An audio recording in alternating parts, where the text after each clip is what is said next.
The alert didn't sound like the end of the world. It was just a soft chime in the observatories, a shrug from the satellites, a hiccup in an elevator in Omaha, and the tiniest slosh line on a billion coffee cups. At 9:14:00 UTC, gravity everywhere quietly lost its grip. Not all the way. No floating cows or drifting continents, but enough that Earth's 9.8 became about 5 for one very confusing second. The first thing most people noticed was that the floor felt strangely opinionated about the relationship between you and your shoes.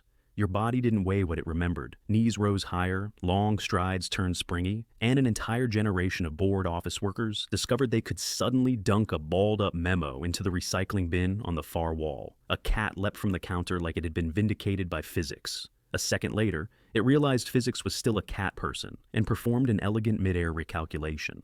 If you were standing still, nothing dramatic happened, except that your heart had a slightly easier job.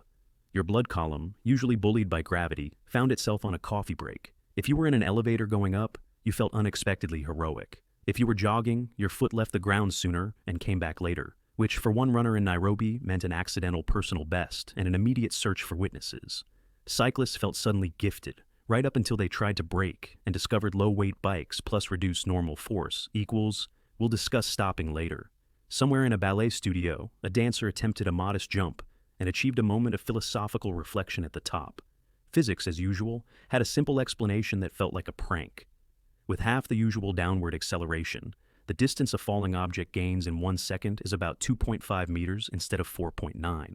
That matters mostly if you were already moving. A construction worker dropping a wrench watched it descend with theatrical suspense. A kid tossed a ball, and for a single beat, the ball pretended it had a future in the aerospace industry.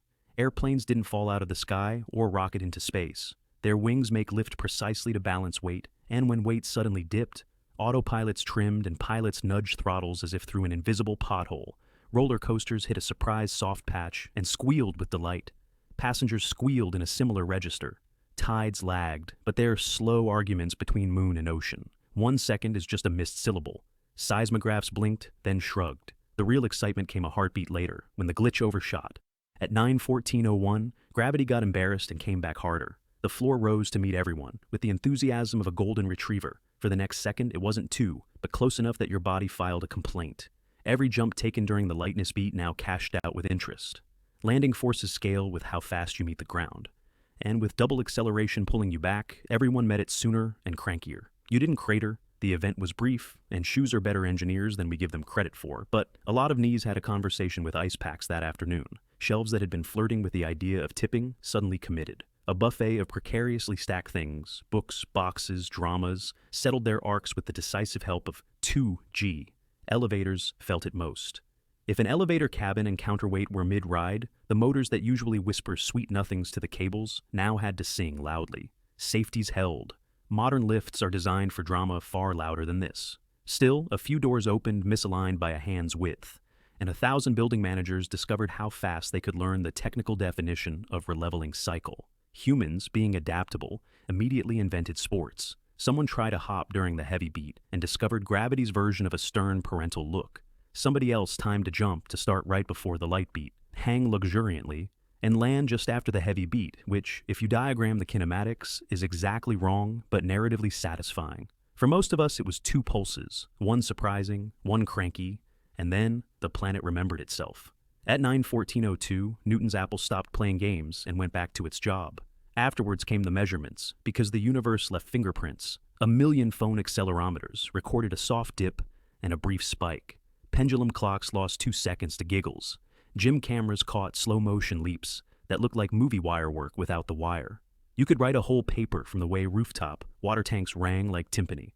If you plot the data, you get a tidy valley and a neat hill, gravity briefly taking a bow, then rushing back on stage. So, what happened? There were theories, some of them sober. Maybe a subtle global geoid oscillation coupled with an instrumentation quirk, although that wouldn't make your shopping cart feel light. A passing gravitational wave? Those travel at light speed and are so faint that even the most sensitive detectors celebrate when one jiggles a mirror by less than a proton's width. They don't typically rearrange your ankles.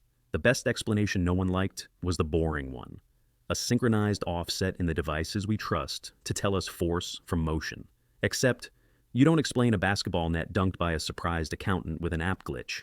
The world's metrology institutes politely agreed to disagree, and also to buy more clamps. There was one place where the glitch left a story better than the data. On a high plateau, an engineer testing a prototype exoskeleton took an ill-timed step, floated a breath longer than planned, and planted with a stomp that made the machine wake up. In that one too bad good beat, they realized the exoskeleton could catch a human from a misstep and return the favor on the next.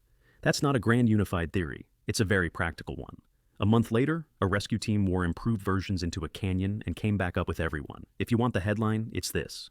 Ordinary things proved sturdier than our nerves. Buildings tolerated the extra load, airplanes shrugged, oceans muttered. The day gravity glitched, the world didn't end. It merely reminded us that every step we take is a contract with a force we usually ignore. For 2 seconds, the signature looked funny. Then the floor, patient and ancient, accepted our weight again. A few of us, now and then, still time a hop, as if a lighter second might return. It probably won't. But if it does, we're ready. Good job, team.